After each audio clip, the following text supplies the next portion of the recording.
Les saludamos en el nombre del Señor Jesús desde nuestros estudios de Secrets and Seal aquí en Fresno, California. Y les damos la bienvenida a este maravilloso programa. Me gustaría saber, solemos decir que es uno de nuestros programas favoritos, porque podemos interactuar de manera más directa con cada uno de ustedes a través de las preguntas que ustedes nos envían. Conmigo tengo a mi izquierda aquí al pastor Esteban Bor, orador asociado, presidente del ministerio Secrets and Seal. De nuevo, pastor, bienvenido. Gracias, Daniel. Es un placer estar aquí contigo en este programa tan importante. Amén, igualmente. Y a ustedes también, bienvenidos. Antes de comenzar, queremos recordarles que ustedes pueden enviar sus preguntas a la siguiente dirección si desea participar de nuestro programa. Y es tv@zoomtv.org. Una vez más, tv@zoomtv.org.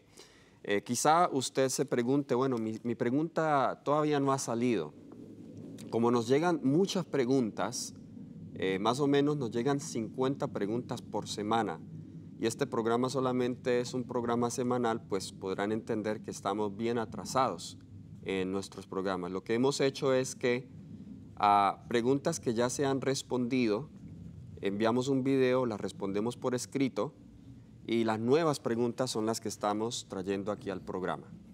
Así que si usted no ha visto su pregunta todavía respondida, quizá no ha llegado o ha recibido algún correo por escrito.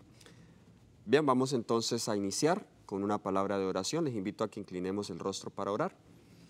Querido Señor y Padre bueno, qué privilegio estar aquí en este programa, estudiando la palabra, a responder las preguntas de tus hijos. Gracias por la compañía de nuestro querido pastor Esteban Bor. Guía nuestra mente, guía nuestras palabras para poder responder solamente lo que está revelado y no ir más allá de lo que está revelado. En el nombre de Cristo Jesús. Amén. Amén. Queremos saludar a nuestro hermano Roy García Ramírez desde el Perú, que nos escribe esta pregunta. Él también nos saluda a todos y al pastor Manrique, que no pudo estar con nosotros en esta ocasión.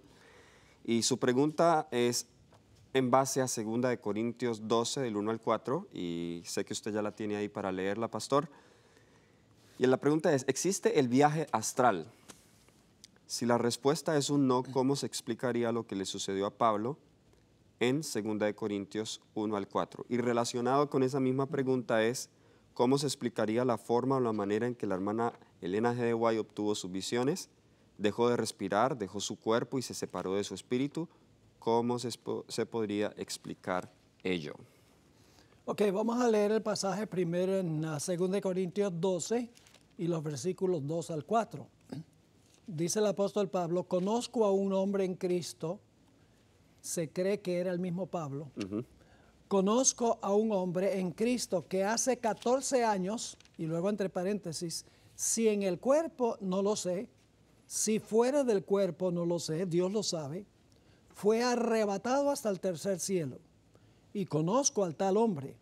Luego, entre paréntesis, si en el cuerpo o fuera del cuerpo no lo sé, Dios lo sabe, que fue arrebatado al paraíso, donde oyó palabras inefables que no le es dado al hombre expresar. Ese es el pasaje. Ese es el pasaje. Quizá entonces aquí el punto en cuestión es, ¿qué significa eso de si en el cuerpo fuera del cuerpo? Ese es un viaje astral, hay una separación de cuerpo y espíritu. ¿Qué significa eso? Bueno, en realidad la expresión arrebatar se puede aplicar a dos diferentes cosas. Puede significar arrebatar físicamente de un lugar a otro. Por ejemplo, 1 Tesalonicenses 4. Correcto. Dice que los justos muertos que resucitaron con los vivos serán arrebatados en las nubes para recibir al Señor en el aire y luego van a estar en la presencia del Señor. Así es. Ese es un arrebato literal. Otro ejemplo de arrebato literal es en el caso de Felipe. Justo. Después que se encontró con el etíope. Ahí estaba, y nosotros no nos ponemos de acuerdo, hermanos y hermanas, en cuanto a la investigación. Cada uno investiga por su lado y luego entonces contestamos las preguntas. El Espíritu Santo está obrando. Amén. Refiérete a eso, por favor. Sí, en Hechos 8, versículo 39, después de bautizar al eunuco, el etíope, Nos dice la palabra del Señor que cuando subieron del agua, el Espíritu del Señor arrebató a Felipe y el eunuco no le vio más y siguió gozoso su camino, pero Felipe se encontró en Azoto. O sea, el Espíritu Santo lo arrebató a Azoto.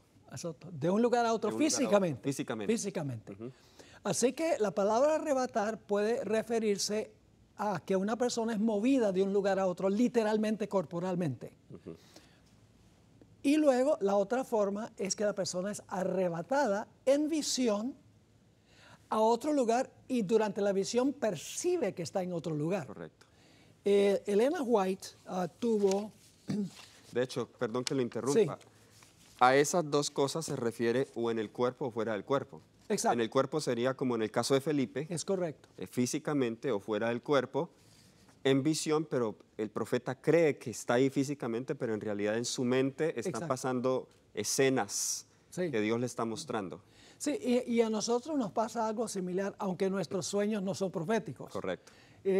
Yo creo que todos hemos tenido un sueño, digamos, a donde estamos en una montaña rusa y está arriba y para abajo y hasta uno termina con el corazón latiendo más rápido, termina uno sudando, ¿verdad? Porque uno cree que realmente estuvo allí, pero en realidad corporalmente Déjeme está en decirle está en la cama. un sueño que tuve hace poco, que espero que nunca suceda eso. Soñé que iba en el avión, que el avión se cayó al mar y se estaba cayendo y yo sentí los nervios de Sí. que el avión se caía y yo luego me desperté, pero Amaneciste. estaba nervioso. Menos mal que fue un sueño. Menos mal que fue un sueño. La hermana White explicó su experiencia. Nuevamente, pastor, es una ventaja grandísima para la iglesia adventista tener el don de profecía, porque sabemos cómo funcionó la inspiración, en qué condición estaba la hermana White cuando entraba en visión. En Primeros Escritos, página 32, ella escribió: pronto perdí el conocimiento de las cosas terrenas. En ese sentido, es que está fuera del cuerpo, Fuera del en el cuerpo. sentido de que no está en el ambiente donde está su cuerpo, su mente está en otra parte. Pero el Pero- cuerpo sigue físicamente. Pero el cuerpo, claro, la hermana White cuando entraba en visión y decía, gloria, gloria, gloria, la hermana White todavía, su cuerpo estaba ahí. Dice, pronto perdí el conocimiento de las cosas terrenas y quedé arrobada en una visión de la gloria de Dios. Ella dice que es una visión. Vi un ángel que con presteza volaba a mí, en la visión. En la visión. No dice que literalmente. Dice, me llevó rápidamente desde la tierra a la santa ciudad. ¿Cómo la llevó? En visión. Claramente dice, en la visión. Sigue diciendo, donde vi un templo en el que entré, antes de llegar al primer velo, pasé por una puerta, levantóse ese velo y entré en el lugar santo, donde vi el altar de incienso, el candelabro con las 7 lámparas y la mesa con los panes de la proposición. Después que hube notado la gloria del lugar santo, Jesús levantó el segundo velo y pasé al lugar santísimo. Primeros Escritos, página 32. Claramente dice que la hermana White fue llevada por el ángel en su mente a ver el santuario celestial. Pero en ninguna parte dice que fue llevada corporalmente.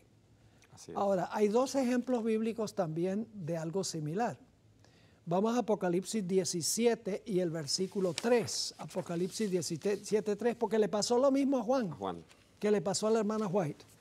Apocalipsis 17 y el versículo 3. Y esa expresión que lo que usted va a leer ahí se repite varias veces en Apocalipsis, también en Apocalipsis 1, cuando dice yo estaba en el Sí. Espíritu en el día del Señor, Exacto, en el Espíritu. En el Es decir, en visión. en visión. Porque el Espíritu Santo es el que da la visión. Correcto. Lee Apocalipsis 17, 3. 17.3 dice, y me llevó en el Espíritu al desierto, y vi a una mujer sentada sobre una bestia escarlata llena de nombres de blasfemia que tenía 7 cabezas y 10 cuernos. Ahora, fíjate cómo fue llevado En el Espíritu. en el Espíritu, ¿verdad? Otro texto, Apocalipsis 21 y el versículo 9 y 10, Apocalipsis 21, 9 y 10, algo similar a lo que le pasó a la hermana White, que viene el ángel y lleva a la hermana White en visión. Fíjate, lee esos versículos 9 y 10. Entonces vino a mí uno de los 7 ángeles que tenían las 7 copas llenas de las 7 plagas postreras. Y habló conmigo diciendo, ven acá, te mostraré la desposada, la esposa del Cordero. Y me llevó en el Espíritu a un monte grande y alto, y me mostró la gran ciudad, la Santa Jerusalén que descendía del cielo de parte de Dios. Entonces dice, me llevó en el espíritu, pero el versículo anterior dice que uno de los ángeles de las 7 plagas fue el que la llevó. Casi idéntico a lo que pasaba con Elena White. Así es. Y es importante aclarar que aquí no hay un dualismo griego de la separación del alma y el cuerpo. Simplemente el profeta está, su mente física, mental, espiritualmente, él está en la tierra, pero solo que en su mente el Señor está mostrándole escenas proféticas a través de visiones y sueños, y él ve todo literalmente como si él estuviese allí, pero está teniendo una visión.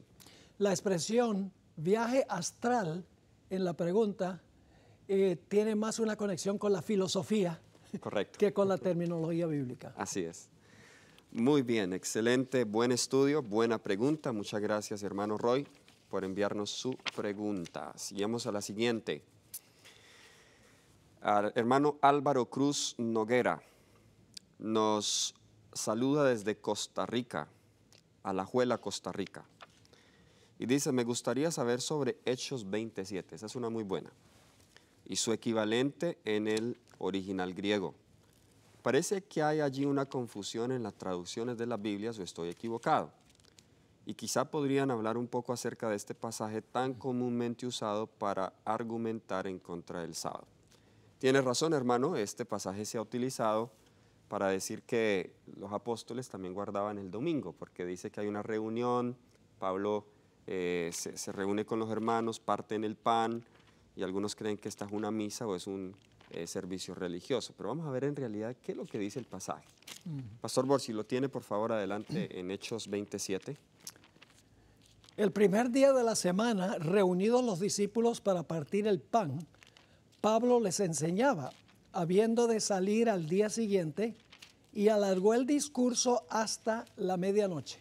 Muy bien, alargó el discurso hasta la medianoche. Bien, este pasaje se puede entender de dos maneras, y aún así ninguna de esas sugieren que en realidad el primer día de la semana se está utilizando como un día de adoración. Algunos sugieren que cuando dice acá el primer día de la semana reunidos los discípulos para partir el pan, Pablo tenía que salir al día siguiente. Algunos sugieren que esto está sucediendo el sábado en la noche, pues ya había terminado el sábado, entonces ya era el primer día de la semana, y Pablo había pospuesto su viaje para el siguiente día, el día domingo, porque no quería viajar en el sábado. Esa es una propuesta. Otra propuesta es que fue un domingo, porque dice el primer día de la semana, un domingo en la noche, y Pablo entonces pospuso su viaje para el lunes. Ahora, analicemos la primera. Si fue un sábado en la noche, en realidad, si fue un sábado en la noche, que posiblemente eso fue lo que sucedió, en vez de este versículo enseñar que el domingo es un día de adoración y un día santo, en realidad muestra que el domingo es un día común porque Pablo prefiere viajar en domingo y no viajar en sábado. ¿Okay? Y si decimos que esto está sucediendo es el domingo en la noche, en realidad el domingo en la noche bíblicamente ya es lunes, o sea que no hay nada de especial en que se hayan reunido. Otro punto importante es que se reunieron para partir el pan, pero es que partir el pan en sí no dice nada de un día, porque el libro de Hechos 2 nos dice que se reunían todos los días a partir el pan. 2:42 dice que se reunían en las casas. En las casas todos los días a partir el pan. Entonces todos los días son santos porque se reunían todos los días a partir el pan. Hay otro punto importante. No sé si la persona que está haciendo esta pregunta, Álvaro, se refiere al original griego. Sí, también hizo esa pregunta, al original griego. El original griego. Ahora, en griego dice te mia ton sabatón, que literalmente se traduce el sábado. Pero todas las versiones, sin excepción, interpretan eso como el primer día después del sábado. Le agregan semana porque es el primer día de la siguiente semana. Entonces, no hay ninguna confusión en las traducciones, ninguna traducción sobre a qué día se refiere. Se refiere claramente al primer día de la semana. Así que el griego está claro, según todos los expertos en el idioma griego, no hay ni uno solo que yo encontré de todas las versiones, chequeé como 25 diferentes versiones que traduce que no sea el primer día de la semana. Ahora, ahí no dice que el primer día de la semana es santo. Correcto. Ahí no dice que el primer día de la semana, todos los primeros días de la semana hay que ir a la iglesia. Si quiere usar esto para defender ir a la iglesia el domingo, tienen que ir de noche. Sí. Y tienen que quedarse hasta la madrugada para usar esto. En realidad, claramente, esto era una despedida para el apóstol San Pablo, correcto, que se iba el siguiente día. Y habían dicho, no vamos a ver más el rostro de él, dice más adelante en el capítulo, porque ellos sabían que esta era la última vez que iban a ver a Pablo.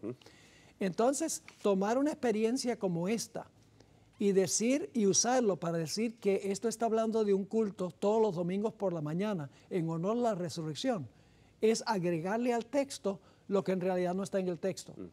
Puedo compartir una experiencia que yo tuve cuando estaba en Colombia enseñando. Fui a visitar un fin de semana a la ciudad de Quibdó.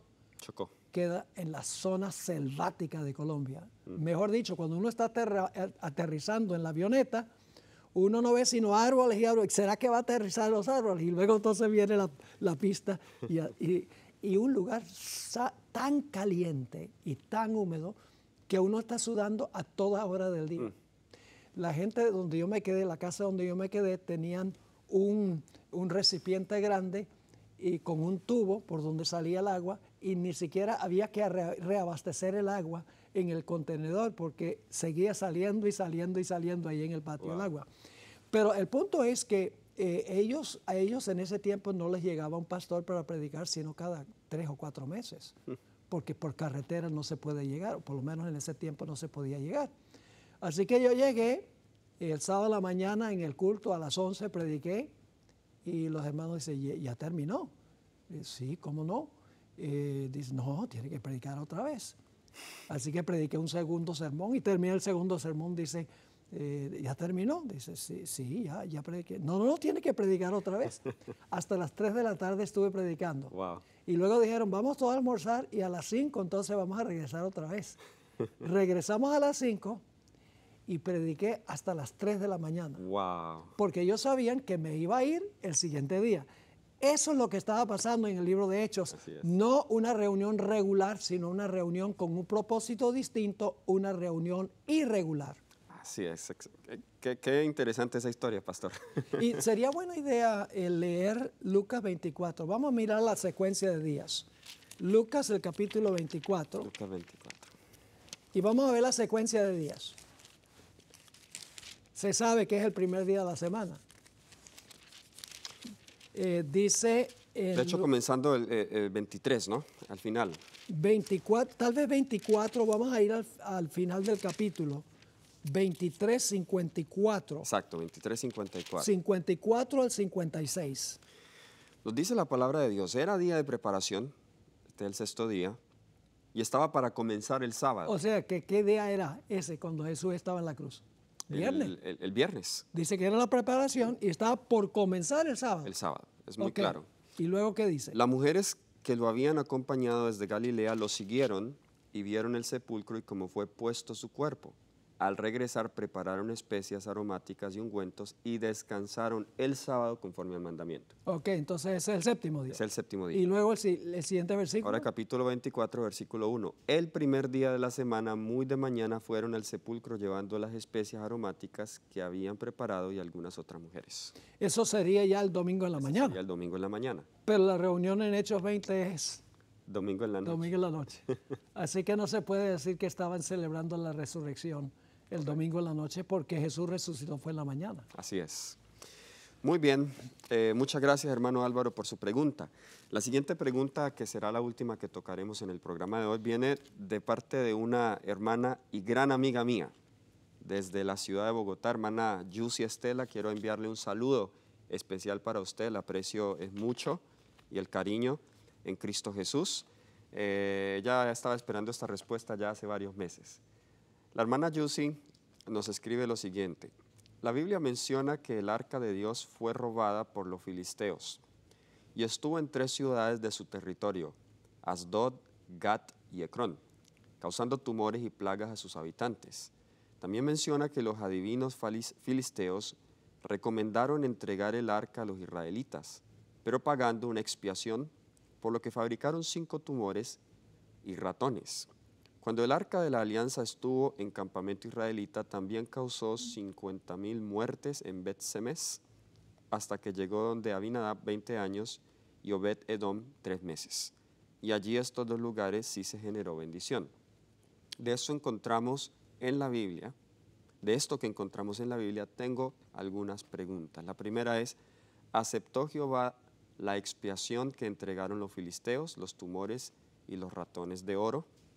Entonces hay 3 preguntas, vamos a ir una por una. Esta es la primera que tiene la hermana. ¿Aceptó Jehová la expiación que entregaron los filisteos? En realidad el texto no dice, Correcto. pero sí, cuando se fue el arca, se fueron los tumores. Sí.